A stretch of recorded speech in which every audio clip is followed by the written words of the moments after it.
For every voice actor who defined a character for years, there's a moment when they mysteriously vanish mid-season, leaving fans wondering what the hell happened. Beginning with Family Guy's shocking Meg Griffin voice switch that nobody saw coming. Lacey Chabert voiced Meg for the first season and part of season 2, before suddenly being replaced by Mila Kunis mid-production.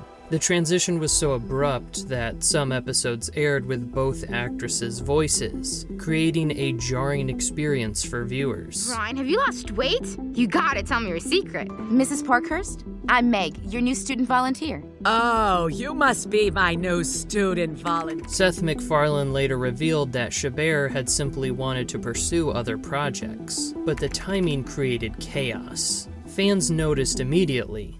Why does Meg sound completely different? And did they forget to tell us they changed voice actors? The switch worked out in the long run. Kunis became synonymous with Meg, but the mid-season transition was handled so poorly that it became a running joke about the show's early production issues. But production issues pale in comparison to personal tragedy, as demonstrated by the heartbreaking loss of Phil Hartman during News Radio's 5th season, which affected his Simpsons character Troy McClure as well. Hartman's murder in May 1998 sent shockwaves through the animation community. His Simpsons character Troy McClure and Lionel Hutz were immediately retired out of respect, leaving noticeable gaps in the show's ensemble.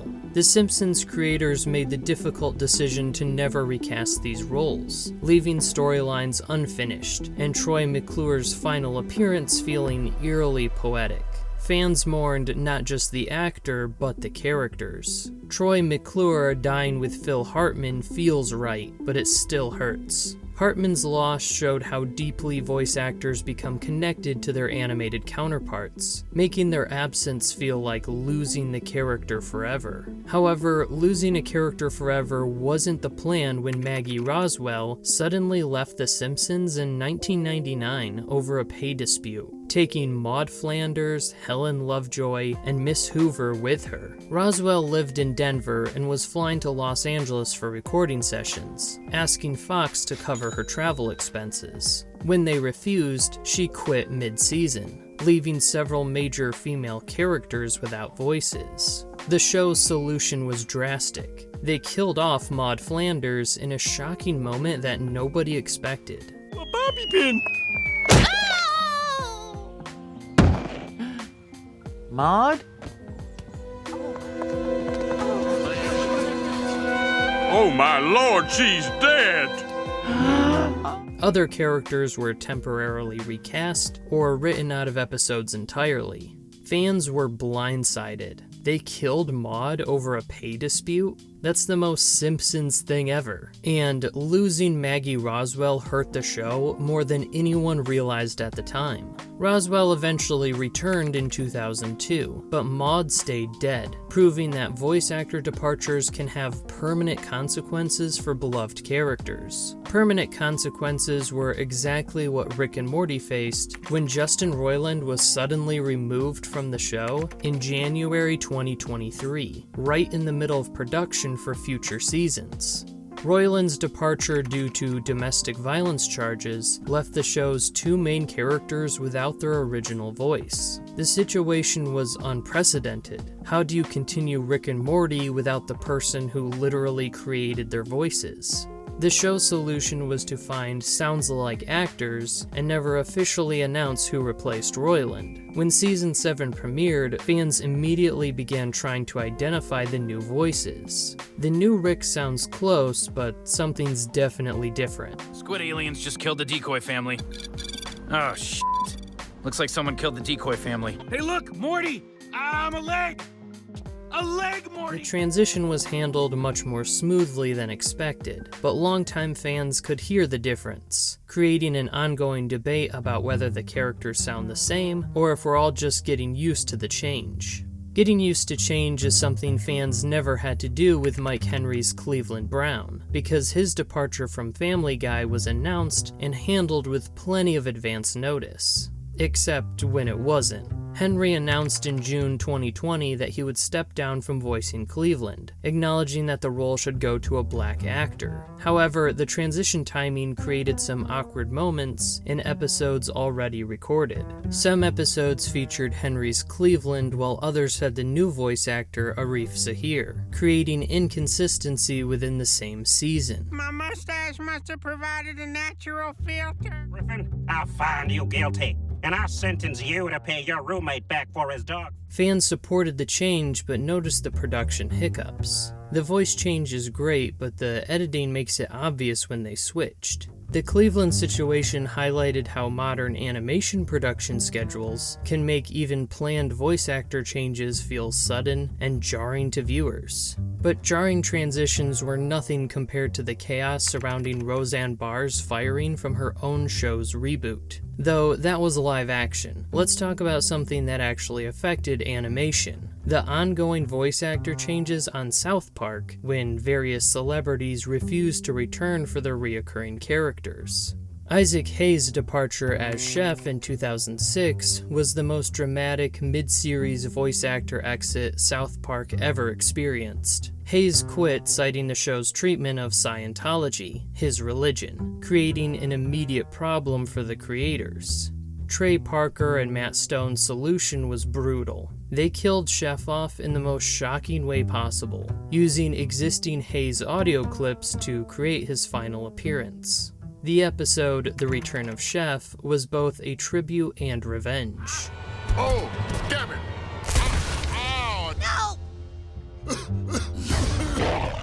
Fans were divided.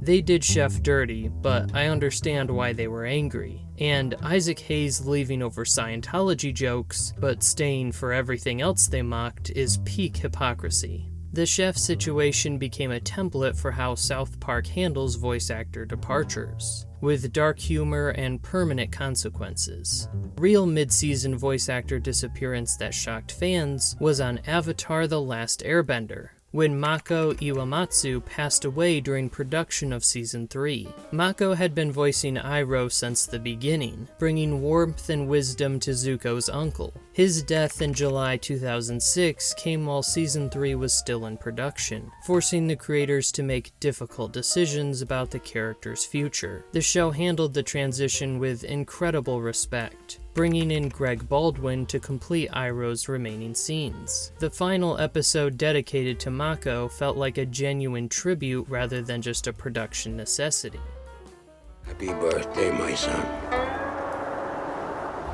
If only I could have helped you.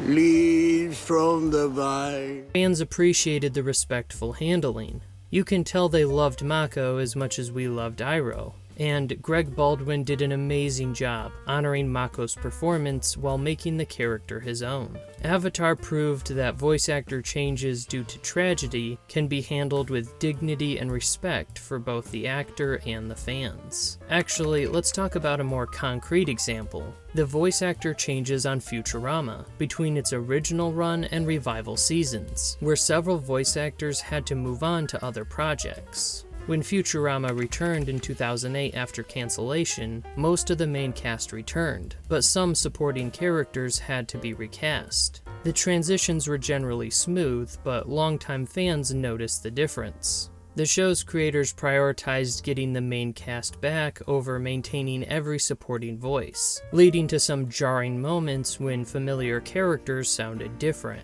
The actual example worth discussing is when Adventure Time had to deal with voice actor availability issues during its later seasons, leading to some characters appearing less frequently or being temporarily recast. Several guest voice actors couldn't return for follow-up episodes, leading to one-off characters never appearing again, despite being set up for recurring roles. This created continuity issues that fans noticed. The show's creators eventually acknowledged that coordinating celebrity voice schedules was one of their biggest production challenges, leading to storylines being adjusted based on actor availability. But the most shocking mid-season voice actor departure that nobody talks about was on The Venture Bros, when several voice actors had to be replaced due to Adult Swim's irregular production schedule spanning over a decade. Actually, the Venture Bros maintained remarkable voice consistency despite its production delays. The real issue was when the characters would return after years of absence with slightly different voices due to natural aging of the voice actors. This created the unusual situation where the characters sounded different, not due to recasting, but because the same actors' voices had naturally changed over the show's extended production timeline.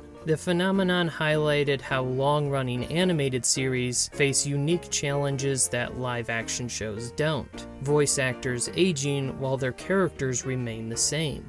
Ultimately, voice actor departures mid-season reveal just how crucial these performers are to our emotional connection with animated characters, whether due to tragedy, controversy, or simple scheduling conflicts. Losing a voice can feel like losing a friend. The best shows handle these transitions with respect for both the departed actor and the fans who notice every subtle change. The worst pretend nothing happened and hope nobody notices, but we always do. Which voice actor departure shocked you the most? And have you ever noticed a mid-season voice change that the show never officially acknowledged? Let me know in the comments, and subscribe for more deep dives into behind-the-scenes drama of your favorite animated shows.